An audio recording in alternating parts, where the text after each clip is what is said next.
Арыбаңыздар, ардактуу биздин YouTube каналыбыздын угармандары, Агайдын устаттык өнөрү китебинен номер 39 сабак. Жалпы республикалык тестирлөөгө даярдануу темасынын 2 бөлүмү. Эсиңиздерде болсо, биз номер 38 сабагыбызда жалпы республикалык тестирлөөгө даярдануунун 1 бөлүмү тууралуу маалымат бергенбиз. Анда тестке кантип даярданыш керек, анан математика, кыргыз тили тууралуу маалымат уккансыздар. Ал эми бүгүнкү чыгарылышта сүйлөмдөрдү толуктоо, окуу жана түшүнүү, аналогия боюнча түшүнүк аласыздар. Сабакты даярдаган Салтанат Бейшенова, Талас облусу. Сүйлөмдөрдү толуктоо. Көңүл буруңуздар, урматтуу кесиптештер.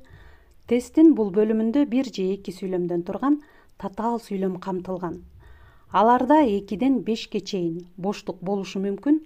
Ошол боштуктарга туура жоопту таап коюу үчүн сөз байлыгын өстүрүү керек. Сүйлөмдөгү боштуктарга жооптогу сөздөрдү койгондо ошол туура логикалык маанини бериши керек. Сүйлөмдү байланыштырып турган сөздөргө маани берүү өтө зарыл. Мында сөздөрдүн катары сүйлөм маанисине таасир этет.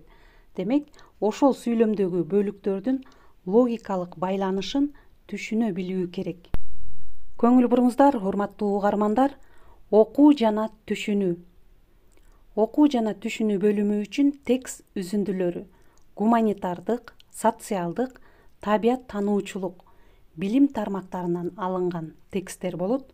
Бул бөлүмгө бири-бирин толуктап же кайсы бир жактары боюнча карама-каршы келген 3 үзүндү келет.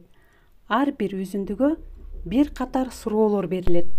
Суроолорго туура жооп бериш үчүн текстти биринчи кезекте кунт коюп окуп чыгыш керек. Анткени ошол текстте суроолордун ачык же кыйыр түрүндө жооптору камтылган.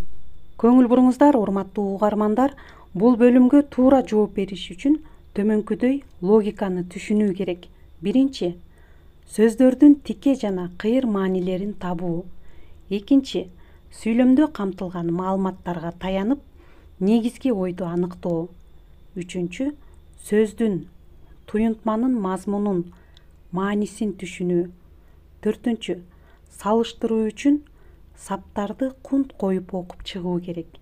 Бешинчи, экинчи үзүндүдө айтылган ойлорду биринчи үзүндү менен салыштырып, алардан негизги ой, тыянак чыгаруу. Мында дагы өтө кылдаттык менен маани берүүчү нерсе туура эмес жоопторду таап, аны алып салуу ыкмасындагы пайдалануу керек. Текстеги тийиштүү маалыматка таянып жооп берүү. Автордун текстеги ой жүгүртүүсүнө маани берүү.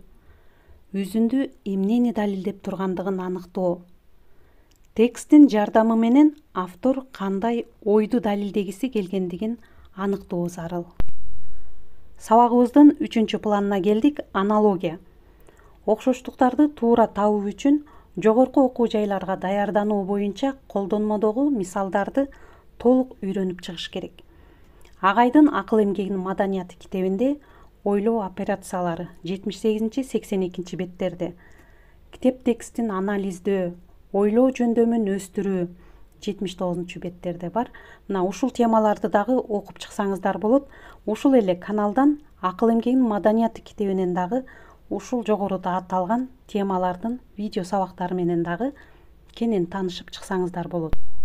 Эталон жупта. Сөздөрдүн ортосундагы карым-катышка иретке маани берүү зарыл. Аналогия сөздөрдүн бир же бир нече белгилери боюнча окшоштук, айырмачылыкты аныктайт. Ошол үчүн окшоштуктарды белгилөөдө төмөнкүдөй логиканы билүү зарыл. Көңүл буруңуздар, урматтуу угармандар, биринчи белгилери боюнча салыштыруу, экинчи бүтүн менен бөлүктүн ортосундагы катышты табыш керек, үчүнчү белгиленген кандайдыр бир нерсеге, түшүнүккө же көрүнүшкө таандык экендигин табуу. Төртүнчү эталон жуптагы түшүнүктөрдүн бирдейлиги же карама-каршылыгы. Бешинчи түшүнүктөрдүн ортосундагы себеп натыйжанын байланышы. Мына ушуларга маани берүү зарыл. Тестке даярдануу бул бир жагы өтө жоопкерчиликтүү болсо, экинчи жагынан өтө пайдалуу.